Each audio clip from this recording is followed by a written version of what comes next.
Aka opa singillar, kanalimizga kirib bitta like bosib, podpiska bo'lib qo'yasizlar. Vatandoshlar, Rossiya davlatiga reyslarimiz bo'lib o'tmoqda hamon bemalol.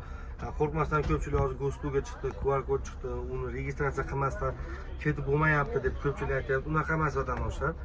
Ko'rayotgan bo'lsanglar, YouTube'da blogerlar ham, boshqa blogerlar ham qo'yapti, hali QR kod bot sistemasi ishlagani yo'q. O'shaning uchun bemalol hali seshanbada mana reys qo'yamiz, dushanba kuni oydinlik kiritamiz va yana video chiqaramiz. O'shaning uchun kanalimizga obuna bo'lib qo'yishni unutmanglar. Prямой efirlarimizga, kanalimizga o'ziga bitta like bosib qo'yasizlar.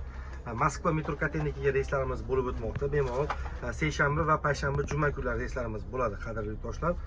Aloqaga chiqinglar, messenlarda iloji boricha bir kun oldin bron qilib qo'yinglar, chunki joylarimiz chegaralangan. Avtobusimiz ichki holatlari 51 ta mesda zaryadka qiluvchi moslamamiz bor. Konseynerlarimiz ishlaydi vatandoshlar. Monitor oldida, orqada xolodilnik, so'suv kulerlarimiz mavjud. Ba'zi bir avtobusimizda bor, to'g'ri, ba'zi bir avtobusimizda yo'q. Shuning uchun ekrondagi 93 258 8080 nomeriga telefon qilib, bemalol seshanba kuni Kazan, Nijniy Novgorod yo'nalishimiz bor. Krasnodar, Rostov, Moskva metro Kotelnikiga ketadi vatandoshlar avtobuslar. Sankt-Peterburg, Kupchina avtovokzal, Yekaterinburg, Chelyabinskiy, Ufa, Perm shaharlariga reyslarimiz bo'lib o'tmoqda. Seshanba kuni hamma направлениямizga reyslarimiz mavjud.